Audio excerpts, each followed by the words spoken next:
All good, thank you. The title of my presentation is Psychology-Informed Recommender Systems. And I feel very honored to be able to present this among such great women in RecSys, and of course men as well, but today let's celebrate the women. This is joint work with my co-authors Dominic, Paul, Trang, Alex, and Marcus.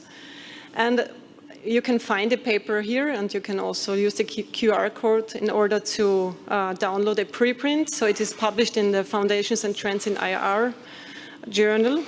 And what I would really like to highlight is that this is an interdisciplinary work. So one of my co-authors, Paul, is a cognitive psychologist, and he's actually who got me into the field. So we had a lot of discussions. So he worked at my university. We had a lot of discussions about user behavior and user preferences. And of course, I shared with him how we do this in machine learning, how we do this in the RecSys community. And at the same time, he introduced me to all these psychological models and concepts that are basically fundamental to understanding why users like certain items and why they don't like them. So specifically, thanks also to Paul for engaging me in this. So what are now psychology-informed recommender systems? I mean, we have now heard about recommender systems a lot at this venue, and I think there's no need to explain this. But psychologically informed recommender systems is what we understand as algorithms that are heavily inspired by psychological models, findings, and theories, and which implement those models and theories in order to come up with new algorithms or in order to address shortcomings of algorithms. And this is actually quite interesting from my point of view, because I mean, as a field, as a community now, when we have observed this, I think, at the main conference here, we're not talking a lot about machine learning, we're talking about transformers, about large language models, about improving accuracy and all sorts of metrics. But originally in our community, our field was heavily driven by findings in psychology, by findings in cognitive science journals. So it was always clear that when humans make decisions, so we tend to go to our peers in order to find out about what movies to watch or what books to read. And this was the underlying basis for designing collaborative filtering as an algorithm. So we tend to go to our peers. And the early works in recommender systems really aimed to mimic this kind of human-driven behavior. And it's, I think, a good example is like it's one of the first recommender systems, the Grundig systems. It was published by a computer scientist in a cognitive science journal. So I think we had a strong connection. So the computer science community and the psychology community, but maybe now we have moved more towards improving algorithms, and I really hope that this works like this, again, bring communities back together. In our journal paper, so our aim was really to scan the literature and see what works are already out there that do this kind of work, that complement data-driven approaches with psychology models. And actually, we found a lot of research that actually does this.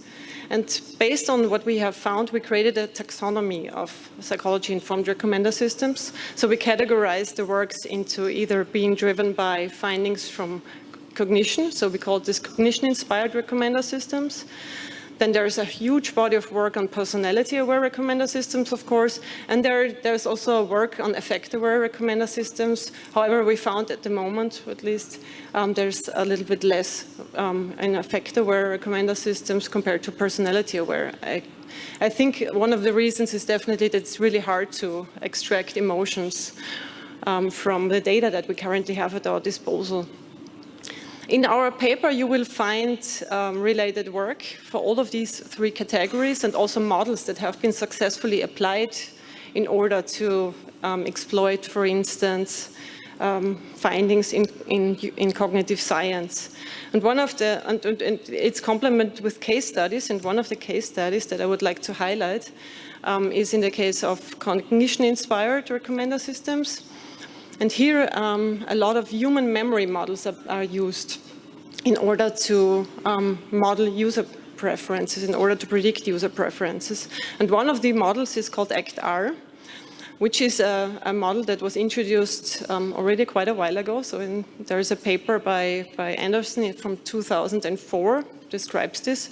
ACT-R is a cognitive architecture, so this is something that is designed in order to have like a very comprehensive picture of how our cognitive system works. And the picture is. There's a mistake on. I don't know why PowerPoint renders the picture in this way. Okay. I don't know. But what ACT-R does is it accounts for the so-called familiarity effect in our minds. So when we are exposed frequently and recently to items, we tend to have a positive preference to it. And this has been used quite a lot in the case of recommender systems to design algorithms that are more accurate. And at this conference yesterday, so we had a poster where we basically also used the algorithm in order to create explanations or explainable recommendation systems. So we combined the algorithm with a collaborative filtering approach and had then a very understandable algorithm that is on the one hand clear because it's based on solid psychological principles, and on the other hand also computationally very effective. And this is, from my point of view, a very great thing. So it's not a complex deep learning algorithm. There's just one hyperparameter to tune, or maybe two, and it's very effective. And what I also learned is that there's another poster, an industry-led poster at the conference that I've seen today that also that is based on our ACT-R model, where they use it in order to model preferences in a music recommendation system, which I also found great. So I think in today's keynote, we heard about how do we researchers learn that our work has made an impact.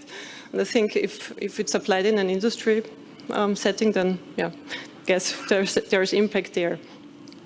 What we also cover in our paper is a topic that has been briefly touched upon in the previous talk, namely the topic of biases. Because on the one hand, we can leverage psychological models in order to improve our algorithms, but at the same time, psychology tells us also a lot about how humans interact with algorithms, and interact with decision-making tools. And basically, we have a lot of biases. So there's not only popularity bias and bias that comes from interacting with data, but we have a lot of biases in ourselves, which impair maybe sometimes even our decision-making capabilities. And we cover a lot of the works that have discussed this and have researched these biases in the context of human decision-making also in our survey article. No, here's the different plots. I have no idea what happened with the slides. I'm sorry. If you want to find out more about our work, I would also like, of course, for you to read our survey article. It's a very thick one, so it might be a little bit too much. I have to admit this. But we gave tutorials at last year's RecSys conference and at the web conference, and there is nice slides and videos of all of this, so you can also access the content maybe in a easier, graspable way. I would like to thank my co-authors, of course. I would like to thank our community for the recognition, and with that, I'm happy to take questions. Thank you so much, Elizabeth, for the presentation. Time for questions. Yes, we already have one. Hello. Thank you for your presentation. I had a question. So I think a lot of us here...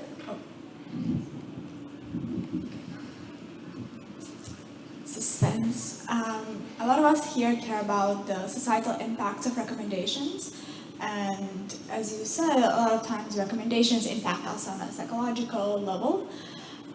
So how would you go about understanding or evaluating the impacts that a certain recommender has on a certain population from the perspective of the multiple pathways that you have described? Let's say I'm curious to know, how does my recommender affect people? Which of these psychological effects is at play? How would you go about answering that question?